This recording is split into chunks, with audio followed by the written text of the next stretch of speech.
this video here, we got this Snapper 422 snowblower here. A customer brought in to me for some repairs. It's got an auger issue going on with it. So we're gonna go through it and fix this machine and get this up and going for him. I'll bring you over here and give you a closer look exactly what the problem is. Now the customer said it stopped throwing snow. Now, as you get a look here, the weld has come loose on that shaft, and someone has gone in here and tried to weld it before and it didn't hold, so we're going to have to go through and get this all repaired and welded up so it's more rigid again. But another issue we got going on right here is this gearbox right here has a lot of slop in it, so we're going to be opening this gearbox in it and see what kind of wear we got going in there and possibly be replacing some gears. So the first thing I got to do here is I got to get this auger housing apart. What's kind of nice about these snappers right here is you got 7 bolts that go around this tunnel here. You can pull these sides off here, and as well you got your flange bearings right here on the side. You can get that separated and get this opened up, and then we can work at getting the tunnel off of it so we can get that auger housing off and start getting that cleaned up and re-welded again, if you will.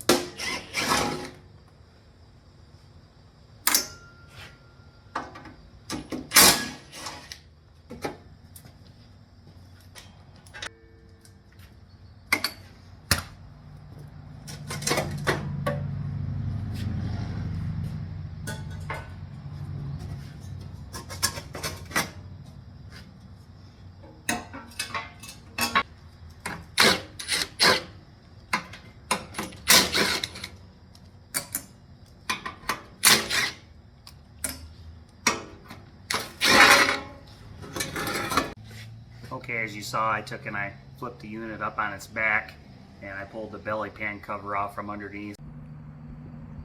Got those 2 set screws right there. I'm gonna get those loose right now just to make this easier and a little more efficient getting this apart.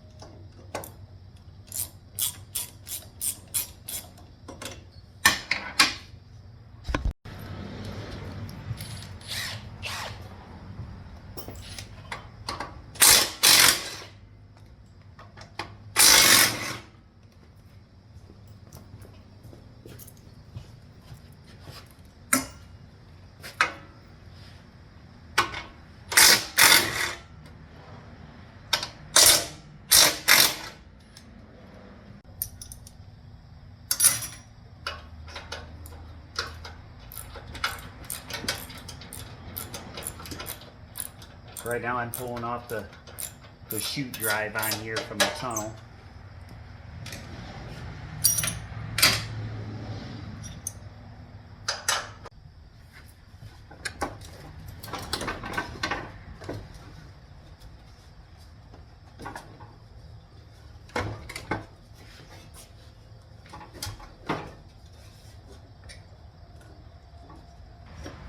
Sometimes this belt can be a task to get off here.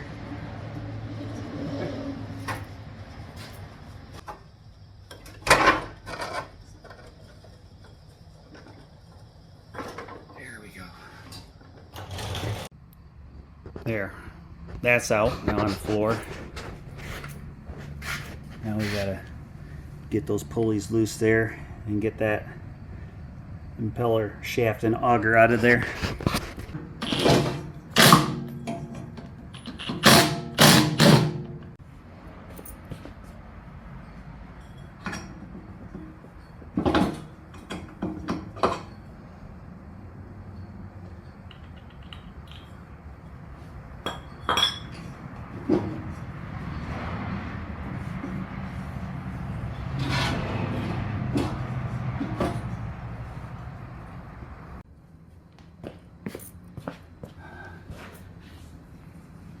Now you're getting this auger drive pulley off here. You have to smack this shaft here to get this thing loose. It's going to be tight because it's keyed.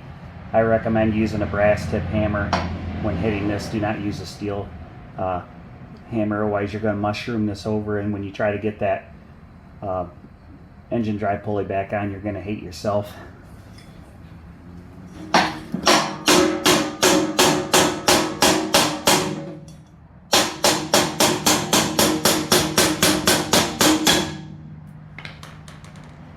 Just like that.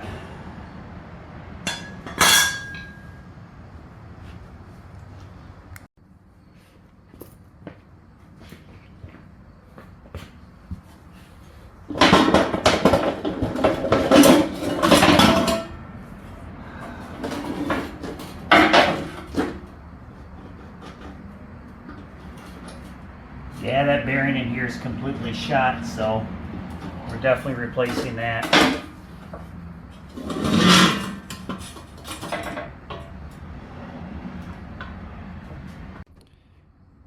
Here's a tip I'll give you guys right now, this for simplicity to help you put this back together, is when you take your tines off here on each side, you can see where I took it, I marked left and right on each side.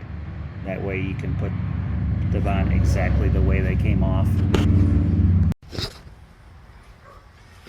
Okay, so got a little problem right now getting the tines off the shaft there. Someone did not put the shear pins in like they're supposed to, and just put regular bolts in it. Well, I had to pound the heck out of those to get those out, and there's also grease fittings on these tines.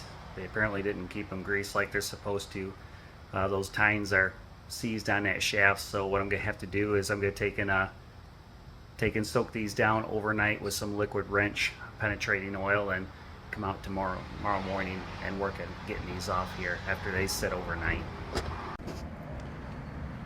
Yeah, this is what I'm referring to here, these tines. Yeah, both of these are seized right on that shaft. So fun, but we have tomorrow. Well, here we are, another day of working on this Snapper 422 snowblower here. After spraying those tines down on those axle shafts or auger shafts, whatever you want to call those, come out here, tried to bang on and get them off. They still didn't want no part of sliding off those shafts. So spent a half hour heating and quenching on those shafts to get them to slide off, and here we are right here. And I'm going to tell you right now, if you have a snowblower that has these grease fittings here, they make this real easy. There's no reason why you should not be greasing these. I mean, personally, I think you ought to be doing this twice a year when it's in season, using these, because when you don't grease these and they seize up on those shafts, I tell you what, it's a pain in a donkey trying to get those things off. It's not a good time at all. So now this is this is what we're working with here, so you can get a closer look, see how this is all broke away. So that's what we gotta look at fixing. All that bird scratch where someone tried to weld it. So we got to get this thing centered up and clean all that bird weld off there, and so I can get a nice clean area to re-weld this and make it strong once again. And once that's done,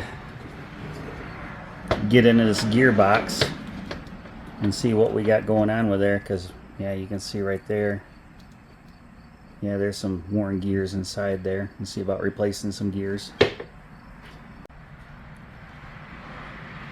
Well, I'll go through, I'm going to start pulling this cover off here and see what we got in here. I figured it'd be easier getting this apart, getting this shaft, so I can get this squared up and re-welded once again. I don't usually like to get into doing this kind of work, especially when it's something like this, but this is someone I know pretty good, so I'm trying to help him out.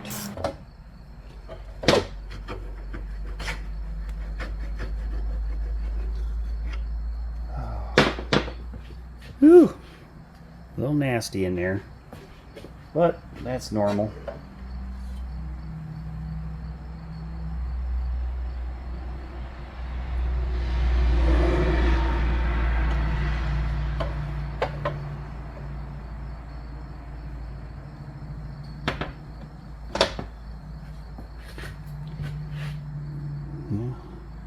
there, that gear right there, this is the guy that gets torn up on these right here. There's some sharp edges on there, so it looks like we're going to be replacing this guy right here. So got this gear case cleaned up here, and getting into it and actually cleaning stuff and seeing what things look like. There's definitely more damage in here than what I anticipated on, and I ran into another issue here too. See right here, ouch, that's still a little warm. It's right here, and when they took and they welded that, I didn't think they would get into, because there's a keyway that they welded this on there trying to fix that, the keyway, and now it's welded to the shaft here. So I had to go in with my plasma cutter and zip that out around there and see if I can come up with something. See, ultimately what I'd just rather do in this situation is get a new auger shaft like this, and I got to get a new worm gear for it, because that worm gear is bronze and they're made to wear. But you know, being as old as this is, you know, with parts and availability, I might have to look into this a little bit more and get creative on how I'm going to fix this. So you're taking a look at the worm gear. It's worn right here. This is very sharp right here. You could probably cut your finger on it. And right down here where they had welded this guy right on that auger shaft. You know, it probably would have been better off, and it would have been an easier success rate to fix this if they would have just left it alone, you know, and just brought it to someone, you know, or brought it to me, just so I could have fixed it the way it was, so I wouldn't be in this type of situation now. But it don't always go that way, you know. And I'm kind of at the point right now where I'm going to look and possibly see if I can find used impeller like this right here if I can, because look right here, all the cracks coming off where that was welded on. That crashed hard when that did that. Even if I weld this up, you know, I'd prefer it not to be like that. So did some more digging in on this impeller and shaft here. Well, I found one online, $486 for this impeller and shaft kit. Yeah, this snowblower, it's not worth that, you know, alone. So, and this is one of those things here, it's just something the guy wants to keep around because it was his grandfather's snowblower. So what I'm going to do in this situation here is I'm going to fix this. Now, when I mean fix this, it's not going to be 100% perfect, but I can get it pretty doggone close. So we're going to go ahead and fix this damage that's on here. And since they've already welded this up anyway, I'm going to clean all that up and do it and weld it right this time. Yeah, check this out. You know, I'm definitely saving this guy a lot of money doing this the way I'm doing. That part right there, the impeller shaft kit. Look at the price that they get for that right there, for the impeller and the shaft as a kit. And of course you still got to buy the bearings and stuff on top of it. I mean, this is going to be the worst part about doing this, is getting everything all squared up on here, measuring center to center to make sure the shaft is center inside this impeller, and making sure it's level. That's going to be the most time consuming part here, getting it right before we weld it. So this is going to take a little bit to do, but once I get this set up, it will go pretty smoothly after this. I've done this a couple times before like this. The weld does hold, and those snow blowers are still running after 10 years. So I mean, really, it doesn't have to be perfect. I mean, this is a snow blower here. We're not building watches. All right, now what I'm doing here just to get this centered here, don't laugh at me. Basically, just like we're setting fence posts here, I'm just trying to get this shaft straight up and down. So I'm just using a contractor level here right now, and just getting this thing as close as I possibly can, getting this squared up before we weld on this. That's really all I'm doing here. And that's once I get this thing pretty square, then I'll go ahead and check where the impeller itself is on here. That's pretty good right there. Now I'm just laying here on here right so, and I'll just take and move this around and tweak this around until I get this level. Okay, so slow process here on getting this impeller and this shaft kind of put back together. See, they made two different styles of this, and it's fortunately this is the old style that's prior to 2000, because the newer ones had a snout that came out from the impeller, where this is this flat, and your impeller shaft goes through it and it just locks together. Now if this would have been the other style impeller, I definitely would not have been able to go this approach here. So what I did, where all that bird nest welding was on the impeller, I took and I cut that off, and now I'm going to go through and re-weld this, and I'll show you how I'm going to clean this up a little bit and make this a little more believable on the repair that's being done on this. Okay, that's where I cleaned all that bird spatter up on there from the previous weld. Now what I'm going to do is I'm going to fill this all in here with weld and make this nice. So I've got this washer that I'm going to slide down here like so, and that's going to kind of, you know, act as my locking point, if you will, where I can weld around there and fill that in and make this look, and clean this up a little bit and make it look a little bit more, like I said, believable on this type of a fix. If, you know, I'm sure there are people out there watching this thinking, there ain't no way this is gonna work. And well, yes, this will work. You know, stay tuned and you'll see. Okay, still been working on an impeller here. Showed you how I was going to do the other side with a washer and how I was going to clean that up. That's turned out pretty good. Now, in case you're wondering what I was going to do about the spider web cracks on the back side that were starting to come in, well, I'll show you how I'm going to tackle that situation here.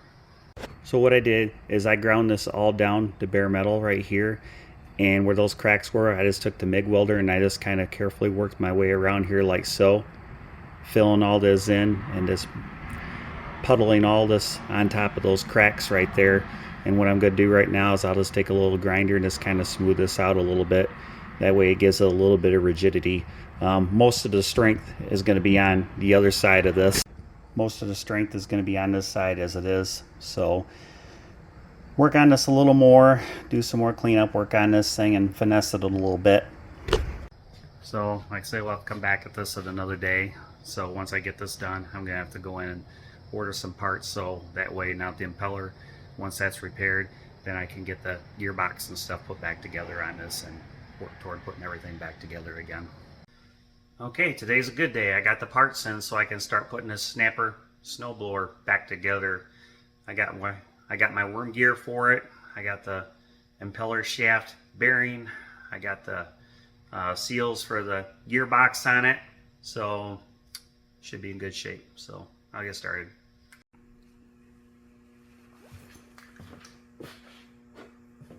Well, first thing I'm going to do here is go ahead and get this slit off here. And guess what? There's some burrs on here. So before I can go ahead and slide this off here, I'm going to have to go get some sandpaper and clean this off. It's burred up pretty good, and definitely don't want to tear up my new seal going on here.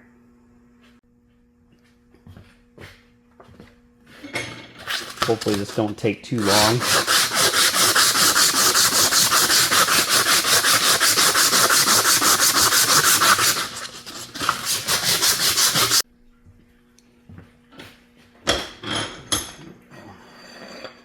There, that's a big difference sliding off now.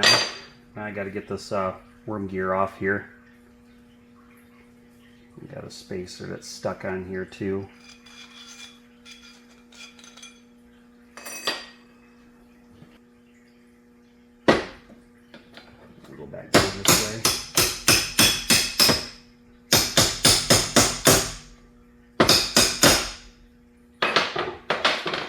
No worries.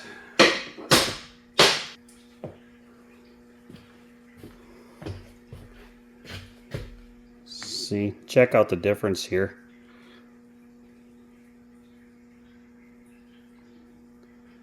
Might be kind of hard to see the difference in the, you can definitely see how thicker the gears are here as opposed to this being razor sharp.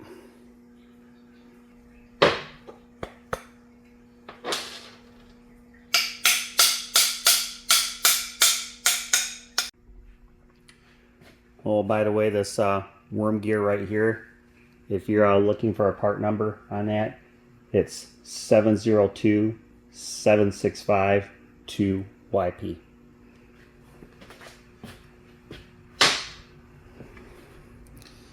Now get these seals out of this cover. Let's see how much of a pain these can be. Sometimes they don't come out very easily. Today's my lucky day. That one come out real easy.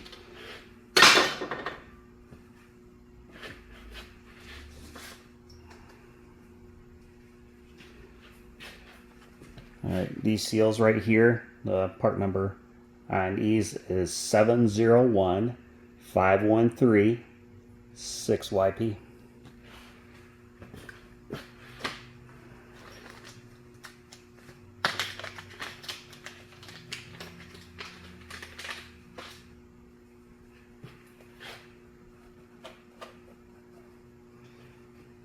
Again, when I put these in, I use a brass mallet to do this. I use a brass mallet a lot on doing this kind of work. Sometimes plastic mallets.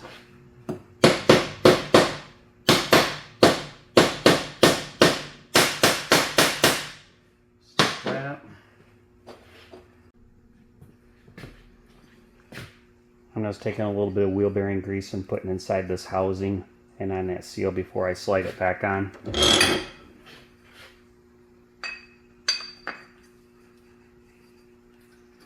Use extra care when sliding this together on that fresh seal. Alrighty.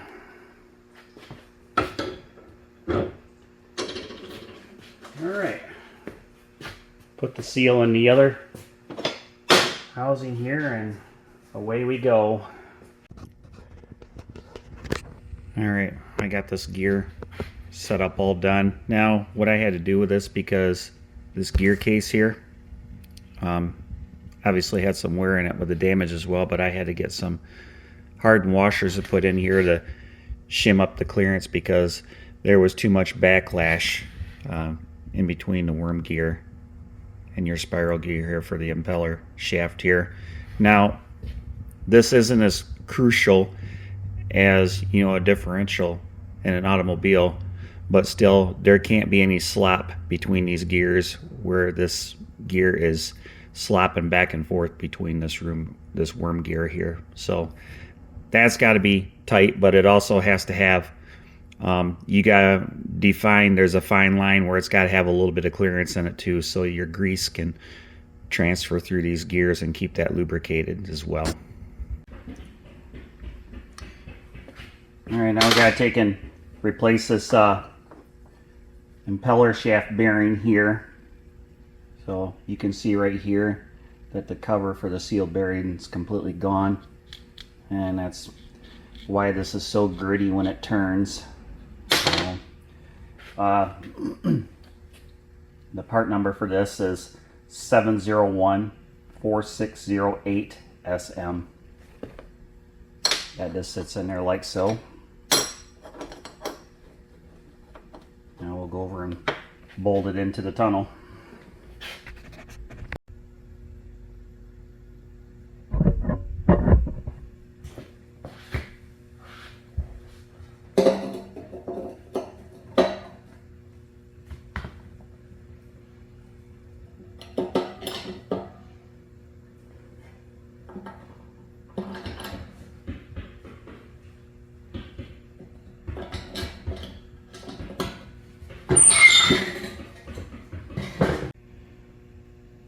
Now I'll go ahead and put the impeller back into the tunnel.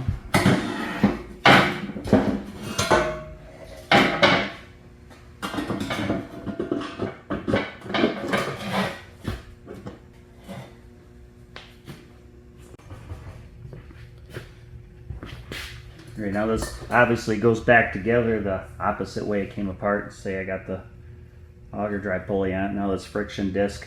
Since I'm right here, I'm just going to take a drywall sponge here like so and kind of deglaze this a little bit here for that rubber wheel. Don't have to get real carried away with it. Just clean it up a little bit like so. I'm going to put this disc back on here.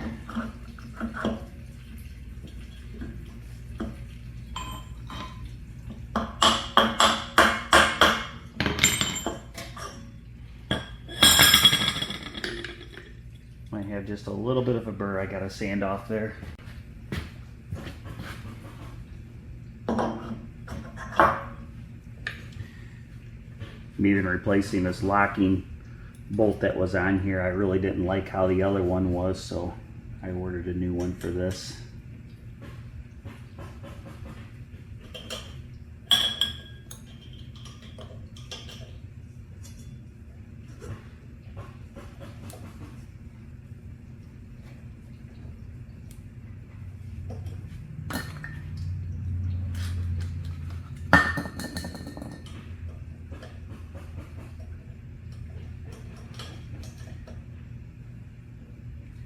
I'm going to go ahead and run a tap through that first. I don't really like how that's feeling going in there.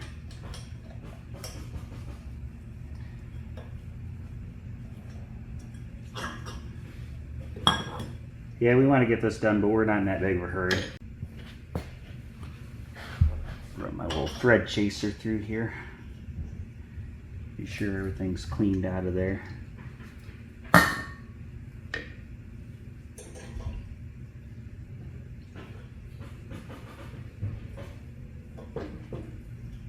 Oh yeah. There was something in there, you felt it.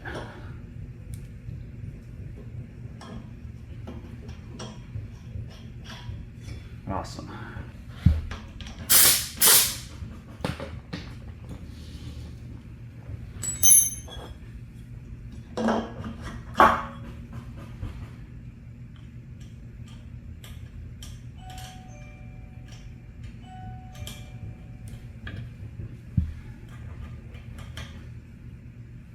Bell ringing, sounds like someone needs saving.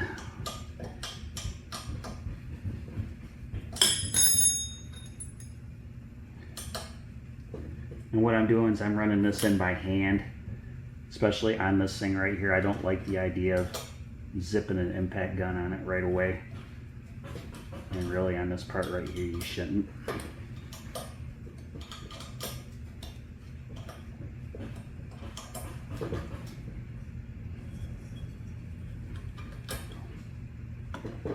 Just snug it like so.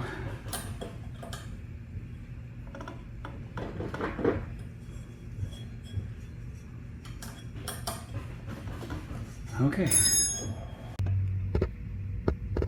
Now before I go through and start sticking this tunnel assembly back on, you see how nasty and dirty this is inside here with the gears, and I'm going to go through and just clean this up real good right now, since it's a lot easier doing it with that with this tunnel off of it, and I'll lubricate the gears on it. So just take care of this real quick before we bolt this on. All right, now this is the least favorite part I like doing. This is wrangling the tunnel and setting it down and bolting it down onto the carriage itself. Getting the belts and stuff back on their pulleys. It's not fun.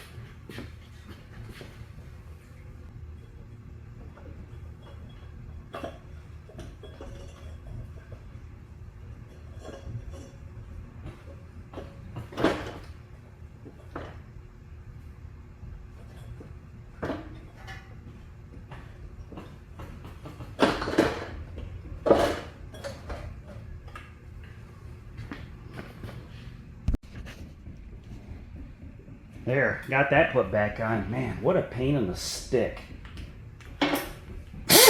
My battery powered zip gun died, but I still got air zip gun.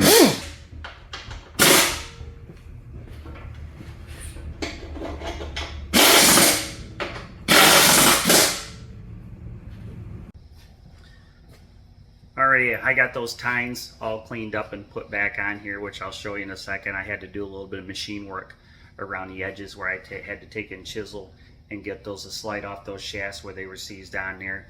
But right here, I got some shear pins right here. These are just your standard 1/4 inch shear pins that you can get for a snowblower.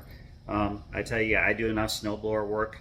I really frown upon when I get snowblowers in where people that break the shear pins, they just take and stick a bolt in there. The shear pin is designed to break so it doesn't break your gearbox in the snowblower. I fixed gearbox because of that, because they put bolts in. So it's just not something, it's not a good practice to do. Keep a couple set of extra shear pins on you for your snowblowers. That would be my recommendation. It will save you money in the long run, trust me. So, not to mention, if these things break off into tines, a lot of times they get seized in there and you got to punch and chisel on them to get them to slide out, and they are just not a good time. Alright, well that's where I got to stop on this today. I ordered these bushings right here for your auger tines. I don't like how they looked on there. They're a little sloppy for my taste. So I couldn't find these bushings new anywhere, but fortunately I ended up finding a pair on eBay that were actually the updated version. They are made out of aluminum and they have grease fittings, so which will last longer, and these are just nylon anyway. Alright, well, I got those auger shaft bushings for the tunnel here. I ended up having to get these from eBay right here. Now these are used bearings here, $62 for these on eBay. Can you believe that? But however, they were the only ones on there, so it's one of those situations. What do you do? I mean, if I couldn't find these on eBay, it wasn't the end of the world. I could have took those nylon bushings and drilled them out and sleeved them and put some bronze inserts in there, but again, that's just more work. So I feel very fortunate I was able to find these. So, well, we'll start putting this tunnel back together here.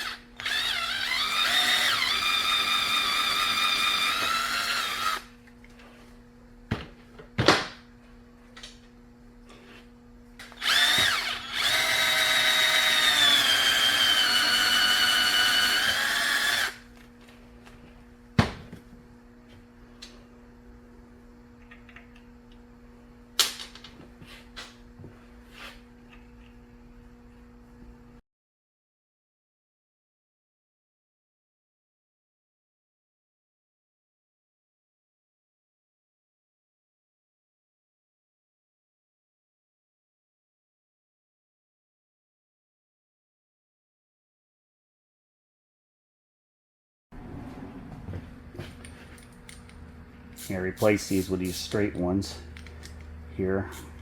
Those old fittings may not pump grease in the way I'd like it to, so why not replace them? You got grease fitting facing this way out, so it's easy to get your grease hose in there.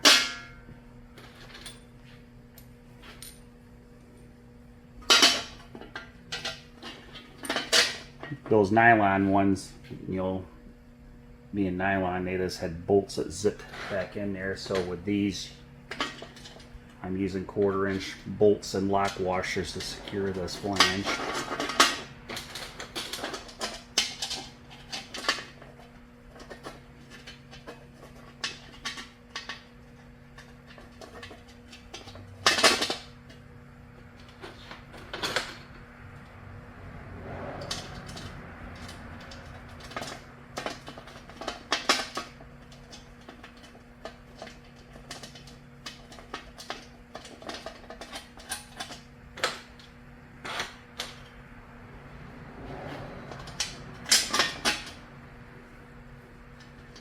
and I tighten these being 1/4" bolts. I'm just going to use a wrench in the socket for this. You don't want to over tighten these things or they will snap right off.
Perfect.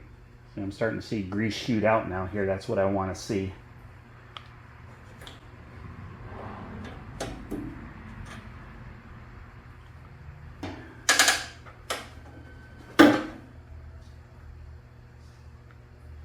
Excellent.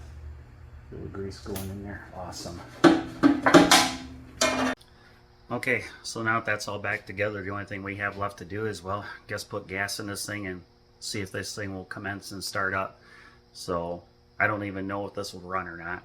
I was told it ran. So let's see what we can get going over here.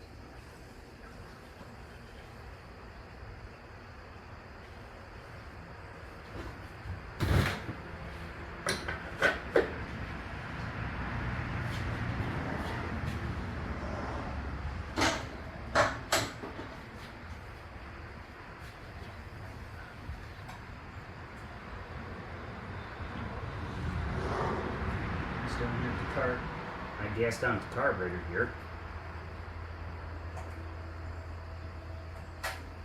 Alright, let's see what we got.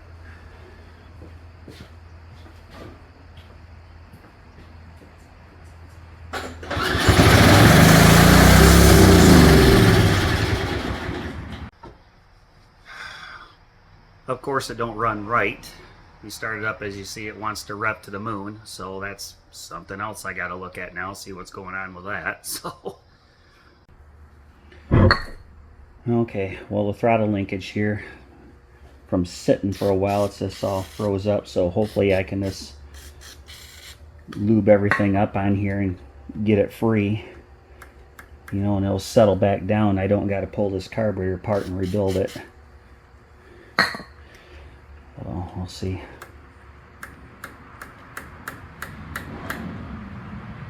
Yeah, it's definitely stiff.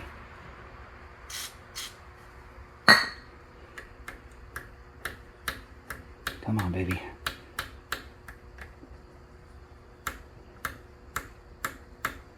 It's trying to come loose here.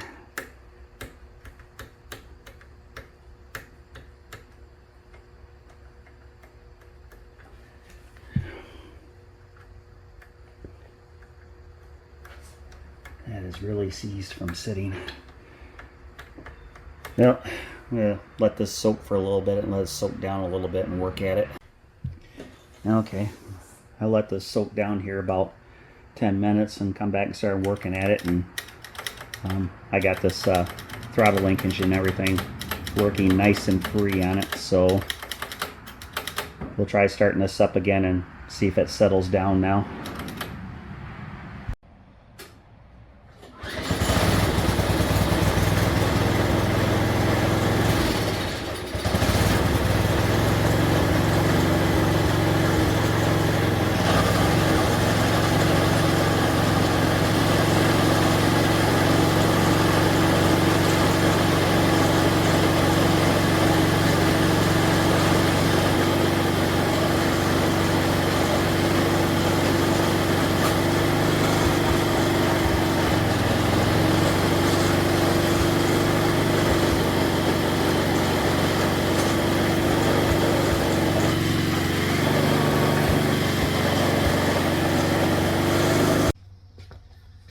Alright, well that's going to wrap it up for this adventure on this Snapper snowblower. As you can see, this has definitely been a lot of work getting this machine up and going again. But, you know, as I showed of what the price some of these parts are for these older machines, you know, a lot of people out there, you know, in case you're wondering why it's so expensive to repair some of these machines, it's the parts alone. It's not necessarily the labor. In a lot of cases, the parts cost more for these jobs than what the labor does.